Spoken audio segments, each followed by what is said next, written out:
번째는 우리 지난주까지 말씀 나눴던 미가의 집의 우상 그리고 레위 그 제사장에 대한 이야기였고, 또 두 번째 이야기는 오늘부터 말씀 나눌 19장부터 21장에 나오는 레위인의 첩에 관련된 이러한 말씀입니다. 사사기에서 계속 반복되어져 나오는 표현이고, 또 이 두 이야기, 마지막 두 이야기에도 처음 시작되는 부분에서 동일하게 반복되어 나오는 표현이 있습니다. 무엇입니까? 이제 우리가 많이 들어서 알죠? 이스라엘에 왕이 없을 때에 라는 것입니다. 모든 사건들은 바로 이 표현들이 시작되면서 일어나요. 이스라엘에 왕이 없을 때에 어떠했더라 사건들이 일어나게 됩니다. 오늘 우리가 볼 이 이야기도 이스라엘에 왕이 없을 때에 일어났다는 것이죠. 이스라엘은 여전히 이스라엘이고, 그들에게 성막이 있고 제사도 있고 율법도 있지만 그들에게 뭐가 없다는 겁니까? 왕이 없다는 거예요. 물론 이 왕은 그 중앙 집권화를 이루는 실제적인 우리가 킹이라고 말하는 그 왕이 없는 것도 맞지만, 인간 세상에서의 그 왕도 없거니와 그들의 진정한 왕이 하나님께서 그들의 삶 가운데 부재하셨다는 뜻입니다. 더 정확히 하자면 하나님께서 부재하셨다기보다는 이스라엘 백성들이 하나님을 왕으로 모셔드리고 하나님의 통치를 받지 않았다라고 하는 게 더 정확하겠죠. 자유를 우리가 이야기할 때, 자유 학교 다닐 때 배우셨을 겁니다. 자유는 뭐가 따라야 된다고 배우셨습니까? 책임. 자유는 책임이 따라야 된다라고 윤리 시간에 배우셨을 겁니다. 저도 배웠는데, 그렇게 책임이 따르지 않는 자유를 방종이다 이렇게 배웠어요. 자유는 책임이 있을 때 주어지게 됩니다. 그러나 우리가 우리를 스스로 책임질 수 없기 때문에 하나님께서 우리의 통치자가 되어주시고 그 보호하심 안에서 우리는 참 자유를 누릴 수가 있는 것입니다. 하나님의 절대 진리가 우리 삶을 통치하고 우리 삶의 기준이 되어야 되는 것입니다. 그렇지 못할 경우에 비록 우리가 교인이지만, 성도라는 이름을 달고 있지만 하나님 없이 사는 사람들과 동일한 가치관과 동일한 타락한 인간 본성으로 살 수밖에 없는 것이죠. 그래서 우리가 참다운 자유인의 삶을 누리려면 하나님의 진리의 말씀을 우리 가운데 가지고 있어야 된다라는 겁니다. 그게 우리 가운데 참으로 보호막이 되어줘요. 우리가 하나님 말씀을 지킨다라고 할 때 그게 내가 어떤 해야 되는 의무사항인 것처럼 우리가 겉으로 볼 때 그렇게 보여지지만, 뭘 해야 되는구나, 뭘 하지 말아야 되는구나, 의무사항인 것처럼 답답하게 느껴질 수 있지만, 오히려 그 하나님의 말씀이, 그 율법이 오히려 우리를 지키고 보호해 준다는 거예요. 아멘. 그리고 그 보호받는 그 틀 안에서 우리는 참다운 자유를 누릴 수가 있는 것입니다. 하나님께서 우리의 왕 되심을 인정하고 우리 안에 내주하시는 성령을 쫓아 살아갈 수 있기를 축복합니다. 아멘. 사람들이 하나님을 왕으로 모시지 않고 제멋대로 사는 모습의 선봉에 바로 제사장의 타락이 있었습니다. 오늘 본문에 레위 사람이 나오는데 그 사람이 첩을 두었다는 것이죠. 사실상 그 당시 문화 속에서 아내 이외에 아내를 2명, 3명 두는 것은 일반적인 어떠한 일이었을 수 있어요. 지금도 아랍 문화권에서는 그렇죠. 이 고대 근동의 이 지역의 문화 속에서는 아내를 1명, 2명, 3명 두는 것이 어찌 보면 굉장히 당연하고 일반적인 일이었습니다. 그러나 레위인은 다른 지파와 다르죠.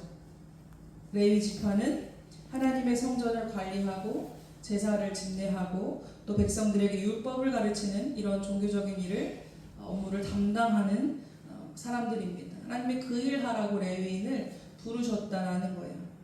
그래서 레위인들은 다른 지파들보다도 더욱 자신을 성결하게 하도록 지켜야 됐고, 도덕적으로도 백성들의 모범이 되어야만 했던 것입니다. 이 당시의 문화가 일부 다처제가 일반적인 문화였다고 해서 하나님을 믿는 백성들, 성경에 나온 하나님 백성들도 그러했느냐? 그렇지는 않아요. 하나님은 일부 일처제를 가르치셨습니다. 그러나 당시의 문화가 그러했다라는 거예요. 그런데 이제 본문의 이 레위인이 첩을 취했다는 것이죠. 세계 공통으로 우리가 어디 외국에 나갔을 때 뭔가 딱 보면 우리나라도 이런 거 있는데 반갑네하는 게 있는데 이 첩도 세계 공통 문화로서 역사적으로 아주 옛날 4,000년 전부터 있어왔던 인류 공통의 문화 역사입니다. 그래서 첩을 레위인이 두었다는 거예요. 근데 이 첩이 어떻게 있습니까? 바람이 났어요. 그래서 다른 남자를 만나다가 집으로 들어온 것이 아니라 자기 친정집으로 가버렸어요. 무슨 이유인지 모르겠지만 어쨌든 자기 친정집으로 갔습니다. 근데 이 레위인이 그 여인을 다시 데려오고 싶어요. 여기서 말하는 첩이라고 하는 표현 때문에 우리가 우리 문화 속에서 첩이라는 거는 우리가 생각하는 첩은 어떤 모습이에요? 일단 표독스럽거나 야시시하면서 그 본처를 막 핍박하는 우리가 드라마에서 보는 이런 모습인데 우리가 그런 상상을 하면서 보면 안 됩니다. 이 당시에 첩이라는 거는 그러니까 그냥 단어를 첩이라고 써서 그렇지 두 번째 부인, 세 번째 부인이 이어서 부인으로서의 지위를 동일하게 갖습니다. 물론 첫 번째 부인보다 좀 못하지만은 부인이에요. 어쨌든 부인이 집을 나가서 친정집에 갔으니 남편이 물론 이 당시 문화 속에서 여자가 이렇게 집을 나간다는 건 있을 수 없는 일이지만 이 남편이 이 여자를 다시 데려오고 싶어요. 그래서 이 여자를 오늘 말씀해 보니까 부드러운 말로 다정하게 해가지고 그 여자를 다시 데려오고자 했다는 겁니다. 그래서 하인 한 사람과 나귀 2마리를 데리고 그에게로 갔습니다. 나귀 2마리를 왜 가져갔을까요? 태워가지고 네, 그 집에 선물로 주려고 태워주려고 뭐 태고 왔을 수도 있겠지만 아마 그 집에 선물로 주려고 가져갔겠죠. 왜냐면 뒤에 나귀 타고 왔다는 거 없거든요. 저 버리고 온 거예요. 얼마나 팔불출이냐면 이제 오늘 말씀이 쭉 나옵니다. 그 여인을 이제 너무 좋아했나봐요. 사랑했나봐요. 그래서 그 집에 이제 부인을 찾으러 갔다는 것이죠. 근데 이제 이 레위인이 첩을 취함으로써 원래 레위인으로서 백성들 앞에 보여야 될 어떤 모범을 보이지 못했다는 겁니다. 그래서 뒤에 쭉 우리가 말씀 앞으로 볼 텐데 뒤에 말씀에 쭉 보면 이제 엄청난 사건들이 이제 일어나죠. 우리가 다 성경을 보셔서 아시겠지만 이 레위인의 첩 때문에 이스라엘 전체가 전쟁이 벌어지는 이런 일들이 이제 있게 되고 아주 엄청난 끔찍한 사건들이 이제 일어나게 됩니다. 그거의 시작이 바로 무엇이냐면 이 레위인의 한 명이 하나님 앞에 바로 서지 못했을 때 그런 민족의 비극이 일어났다는 것입니다. 종교 지도자로 대표되는 이 레위인의 도덕적인 타락은 이미 백성들이 얼만큼 더 타락해 있었느냐를 대표적으로 보여주는 극명한 현상인 것이죠. 사실 사사시대에 우상을 섬기고 우상을 집집마다 두고 하는 집이 얼마나 많았겠으며 또 첩을 두고 뭐 더한 일도 하는 사람들이 얼마나 많이 있었겠습니까? 전국에 그죠? 한 동네가 아니라 전국으로 따진다면 많았겠죠. 그런데 이 사사기 말씀에 이 미가의 집, 그 레위 청년 제사장, 또 이 레위의 첩 이야기가 왜 이렇게 도드라지게 기록이 되었느냐? 그만큼 이 레위인으로 대표되는 이스라엘 전체의 신앙의 변질에 대해서 말씀하고 있는 것이라고 볼 수가 있습니다. 요즘에도 오늘날에도 뉴스를 보다 보면 어떤 사건보다도 뭐 어떤 특별히 목사들이 많이 나오죠. 목사들이 아니면 무슨 뭐 어떤 종교 지도자가 누가 어떤 타락을 저질렀다, 어떤 타락했다, 뭐 죄를 지었다, 어떤 이렇게 되면 대대적으로 그게 막 뉴스에 보도가 되고 그렇습니다.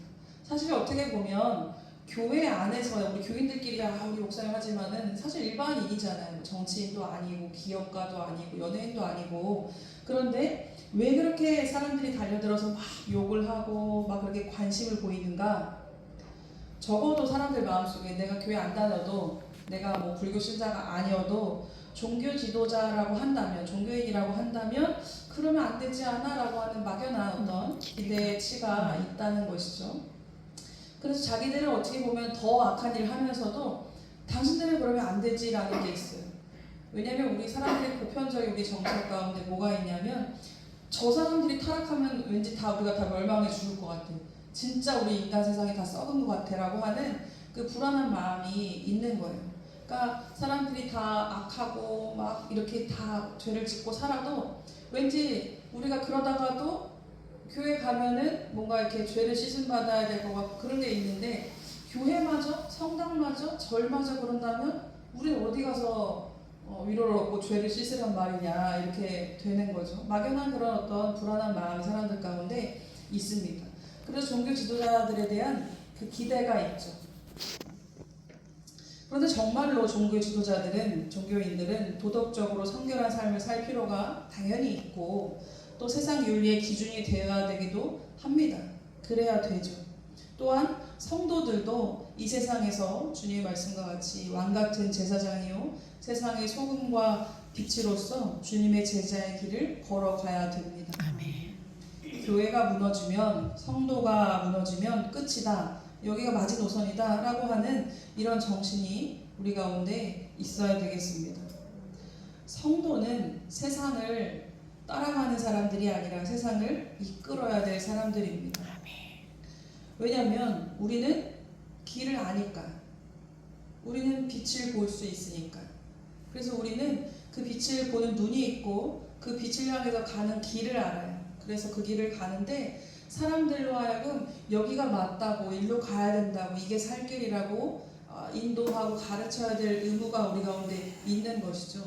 근데 그러한 통로가 되어야 될 우리가 만약에 은혜의 통로가 막혀버려요. 우리가 빛을 못 봐요? 우리가 길을 잘 찾아 나가지 못해요? 그럼 어떻게 되겠습니까? 하나님께서 우리를 향하여서 너희는 세상의 소금이고 빛이다 라고 할 때에 세상에서 우리가 헌신해야 되고 섬겨야 되고 사랑해야 되고 이것도 당연히 있지만 그렇게 함으로써 우리가 뭘 보여주냐? 그리스도인으로서의 삶을 보여주는 것이죠. 하나님께로 가는 길을 안내해주는 것, 보여주는 것입니다.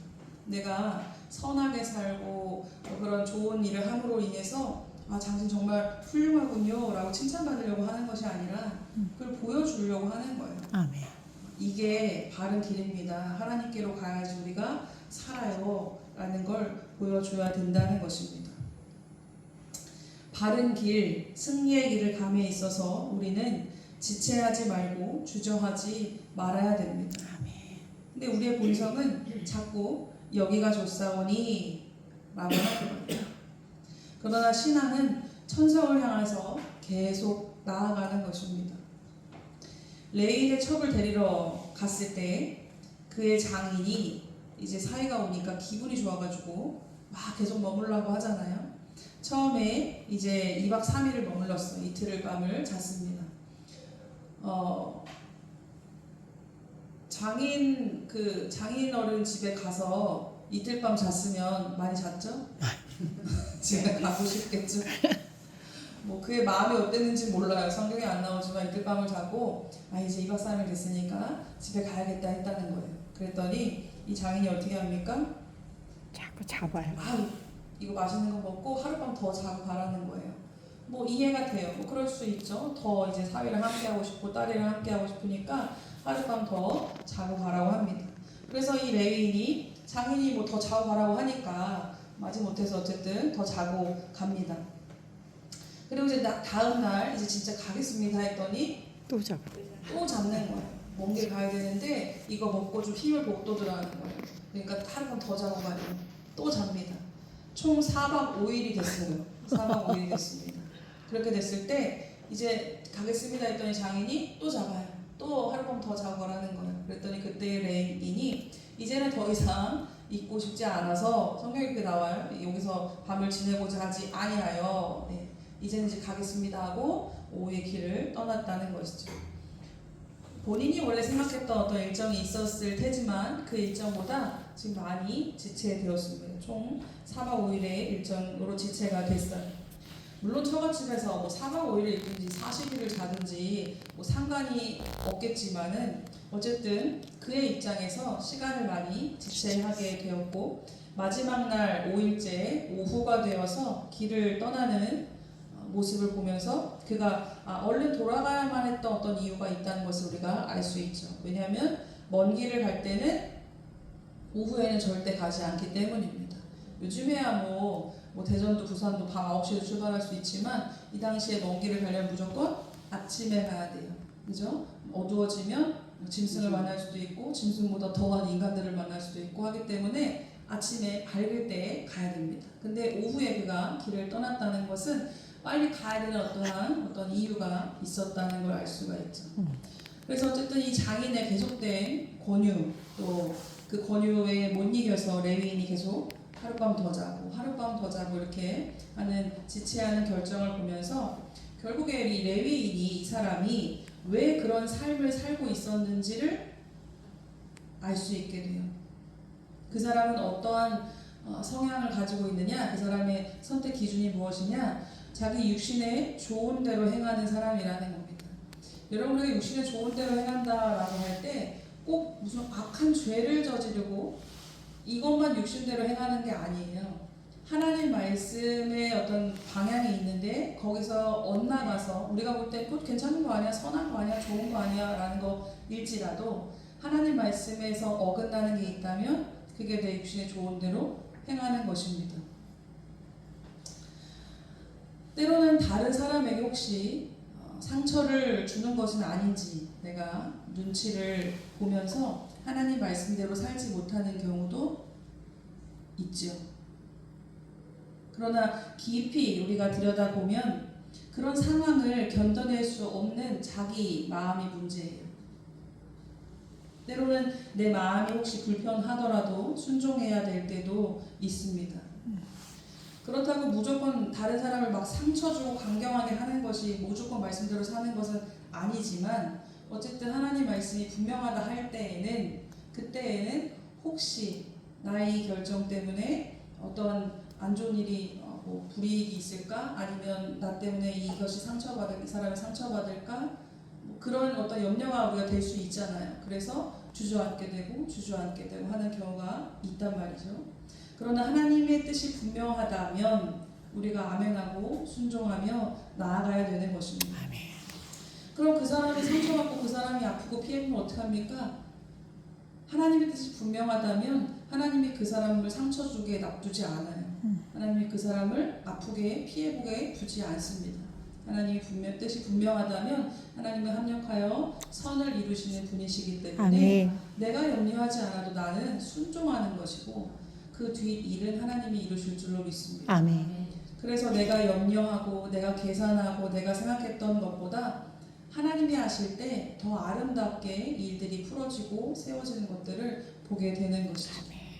우리는 뒷일을 사실 잘 알지 못합니다. 내가 생각했을 때 내가 하나님 말씀대로 하면 내가 신앙의 선택을 하게 되면 이거 이렇게 되는 거 아니야? 저렇게 되는 거 아니야? 라고 그럼 내가 나조차고 이렇게 하는 거 아니야? 까지 막 생각하게 되죠. 근데 사단은 어떠한 방법이든지 써서 우리로 하여금 하나님의 뜻을 이루지 못하도록 해요. 하나님이 나라고 하는 한 사람을 부르셔서 인간을 불러서 하나님의 일을 하도록 하나님의 뜻을 이루도록 더 큰 비전으로 날마다 나아가도록 나를 이끄시는데 계속 발목을 붙잡게 하는 것이 무엇이냐? 외부적인 어떠한 방해도 있겠지만 가장 큰 방해는 무엇이냐면 내 안에 있는 그런 두려움 또는 걱정, 염려, 자책감, 자존감이 무너지는 것, 낙심하는 것 이러한 것들이 더 하나님의 뜻을 우리가 이루지 못하게 한다는 것입니다. 여러분 이 상황을 보세요. 장인이 하룻밤 더 자고 가라고 할 때 당연히 자고 갈 수 있죠. 흔쾌히. 장인도 우리 사위랑 더 있고 싶으니까 붙잡을 수 있죠. 얼마든지. 얼마나 행복한 상황이에요. 그런데 이제 뒤에 우리가 결과를 보고서 봤을 때 이 사람은 빨리 떠났어야 됐어요. 그런데 지체했을 때 너무나 안 좋은 결과를 이제 맞이하게 된다라는 것이죠. 문제는 그 사람이 장인의 말을 들었냐 안 들었냐가 아니라 그것이 문제가 아니라 그 사람은 좋은 마음으로 당연히 좋은 마음으로 장인어른을 기쁘시게 해주기 위해서 자기 아내를 기쁘게 해주기 위해서 하룻밤 더 자고 했지만 결과적으로 안 좋은 일이 이제 있게 된 것이죠. 물론 우리가 아니 안 좋은 일이 있을 줄 알고 그랬습니까? 당연히 그런 일이 없을 줄 알았죠? 라고 말할 수 있겠지만 물론 우리는 미래의 일을 몰라요. 다만 우리는 오늘을 살고 현재를 사는 건데 중요한 것은 내일을 모르는 우리가 내일을 안전하게 우리가 맞이하려면 가장 지혜로운 방법은 무엇이냐? 하나님. 선하신 하나님의 뜻을 묻고 아멘. 하나님의 뜻대로 행하는 것입니다. 아멘. 그게 가장 안전한 길인 줄로 믿어요. 당연히 우리는 내일 일을 모릅니다. 내일 뭐 어떻게 될지 뭐가 뒤집어질지 알 수 없지만 오늘 하나님께서 하라는 대로 하면 내일 혹시 안 좋은 일이 생길지라도 내가 어제 순종했다면 앞으로의 모든 길이 하나님의 복된 길인 줄 우리가 믿고 나아가는 것이죠. 아멘. 여러분의 선택과 집중에 있어서 우선순위는 무엇입니까? 그것이 하나님의 말씀, 곧 여러분의 믿음이요, 여러분의 신앙이 될 수 있기를 축복합니다. 아멘. 우리가 세상에서 다 각자 사회인으로 지금 살고 계시잖아요. 어엿한 사회인이시죠? 네. 우리가 한 사회인으로 살고 한 사람으로 우리가 살아갈 때에 우리가 평범하게 살 수는 있겠으나 신앙인으로는 어떤 면에서는 우리는 평범하게 살 수가 없어요. 평범하다는 게 무엇입니까? 평범하다는 것은 구별되지 않는다. 평균치라는 거예요. 일반적이고 아주 평균값의 이제 인간이라는 의미죠. 많은 사람들이 하는 비슷한 생각을 내가 하고, 그죠? 그걸 우리 상식이라고 부르고, 많은 사람들이 하는 비슷한 행동을 우리가 하고, 많은 사람들이 하는 비슷한 선택을 하고, 많은 사람들이 살아가는 비슷한 모습으로 우리가 살아가는 거예요. 그거를 평범한 사람이라고 우리가 칭합니다. 근데 우리가 좀 저 사람은 특이해 라고 할 때 어떤 사람이 특이하다고 해요? 우리가 하는 생각이랑 다르네? 우리가 하는 말이랑 달라? 우리가 사는 모습이랑 달라? 이러면 특이해, 이상해 이렇게 말한단 말이죠. 근데 신앙인들은 세상에서는 사실은 평범할 수가 없어요. 그게 정상입니다. 신앙인이 어디 평범할 수가 있겠습니까? 신앙인들이 없는 회사를 내가 다닐 때에, 신앙인이 별로 없는 어떤 모임에 내가 있을 때에 나는 평범할 수 있을까요? 평범해지려면 그 사람들이, 신앙이 없는 사람들이 하는 말이랑 내가 똑같은 말 하는 거고, 그 사람들이 살아가는 모습이랑 똑같은 거 하는 거고, 그 사람들이 하는 행동 똑같이 하는 게 평범해지는 거예요. 그러니 진짜 신앙인이라면 세상에서 살아갈 때에 특이한 인간이 될 수밖에 없죠, 사실은. 평범해져서 때론 우리는 그 무리 속에 숨고 싶은 그러한 보편적인 사람이 되고 싶은 마음이 다 있습니다. 그러나 내 안에 진짜 믿음이 있으면 그렇게 될 수가 없어요. 숨기려고 해도 티가 나는 것이죠. 그런 환경 속에서 신앙인이 별로 없는, 그런 믿음이 없는 그런 환경 속에서 여러분은 좀 튀는 자가 될 수가 있습니다. 특이한 인간이 된다는 건 어떻게 보면 즐겁지는 않은 일이에요. 왜냐하면 보통의 사람들은 특이한 인간을 좋아하지 않기 때문이에요. 미운 오리 새끼 아시죠?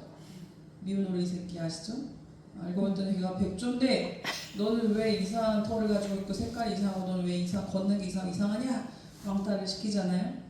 여러분, 우리가 신앙생활하면서 신앙 때문에 왕따도 좀 당해보고 그래야죠. 그러니까 내가 성격이 막 이상해서 괴팍해서 왕따 당하는 게 아니라 혹시 신앙 때문에 내가 혹시 불이익을 당하거나 은근한 어떤 견제를 당하거나 그렇게 될 수 있다면, 그렇게 될 상황이 있다면 뭐 어떻습니까? 그것이 정말 신앙 때문이라면 괜찮죠. 우리가 교회 다니면서 사회생활 잘하고 인정받으려고 사람들 하는 대로 다 따라하면서 다 맞춰주고 그러면 우리가 인생 성공할까요? 아니죠. 좀 잘 나가는 것 같아 보이지만 아닙니다. 예를 들면 내가 노력하는 인생은 더하기 인생이에요. 도토리 갖다 모으는 거예요. 사회생활 잘하면서 사람들이랑 잘 어울리면서 인간관계 잘하고 직장생활 잘하고 열심히 애쓰고 노력하면서 돈 벌고 집 사고 넓히고 성공하고 도토리 갖다 자꾸 쌓아놔요. 나 이만큼 부자야. 나 이렇게 이만큼 성공했어. 이만큼이야. 나 도토리 많지? 막 자랑해요. 더하기 인생이죠. 근데 하나님을 믿고 신앙으로 선택하는 삶은 곱하기 인생이에요. 아멘. 1 더하기 1은 2. 2. 와, 저렇게 사는 게 좋아 보이네. 근데 1 곱하기 1은 뭐예요? 1. 네? 1. 1이죠? 그대로요. 나아진 게 없어. 하나님 믿으니까 뭐 좋은 게 없는 것 같아. 그래서 얘는 1 더하기 1이 2가 돼가지고 2 더하기 2 하고 이렇게 점점점 나갈 때 얘는 더하기 더하기 더하기 그냥 1씩 더해가는 거예요. 근데 우리는 어떻게 해요? 곱하기는 여러분 복리의 마법 아시죠? 복리의 마법. 신앙은 복리의 마법이에요. 아멘. 시간이 쭉 지나 있을 때 처음에 자기 소견에 오른 대로 하나님 없이 사는 사람은 더 빨리 가는 것처럼 보이지만 결국 시간이 쭉 지나고 보면 뭐 저 사람은 맨날 교회 가고 기도하고 뭐 우리랑 어울리지도 않고 뭐 그래 보였는데 어느 날 보니까 아니 저렇게 잘 돼 있어? 저렇게 복 받고 저렇게 잘 살고 있어? 이거를 사람들이 눈으로 확인하게 되는 거예요. 아멘. 신앙은 곱하기입니다. 기하급수적으로 하나님이 그 어느 순간 그 신앙이 돌파하고 복받기 시작하면 기하급수적으로 되는 거죠.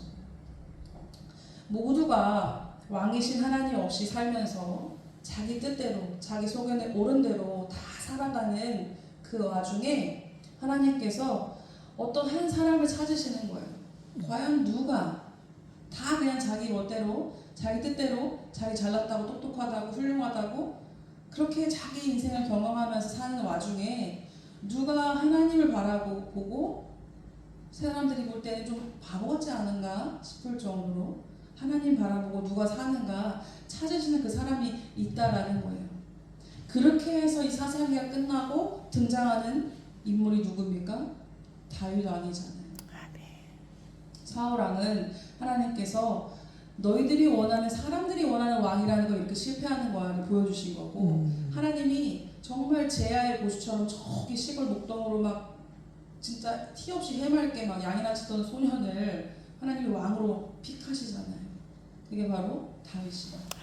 다윗이 왕이 될 수 있었던 이유는 다 사람들이 자기 소견대로 옳은 대로 살고 막 그렇게 하는 와중에 다윗은 하늘을 보고 하나님을 노래할 줄 아는 사람이었다는 거예요. 아멘. 그래서 하나님이 다윗을 선택하시고 다윗이 그렇게 훌륭한 왕이 될 수 있었던 것입니다. 사람들이 다 그렇게 산다고 우리도 다 그렇게 살면 안 됩니다. 우리가 평범한 게 좋은 거요 라고 하면서 우리가 뭐 사는 거야 평범하게 살 수 있겠죠. 근데 우리의 신앙에 있어서만큼 우리는 평범할 수가 없죠. 여러분께서 어디에 계시든지 어느 자리에 있든지 어느 선택을 하는 순간이 오든지 간에 우리가 하나님 안에서 또 주의 말씀 안에서 선택하는 여러분들 되기를 축복합니다. 아멘. 우리 기도하겠습니다.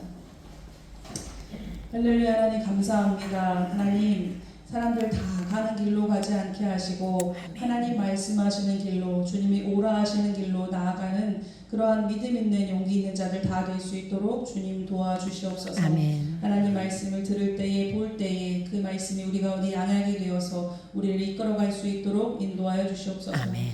감사드리며 우리 구주 예수님의 이름으로 기도드립니다. 아멘.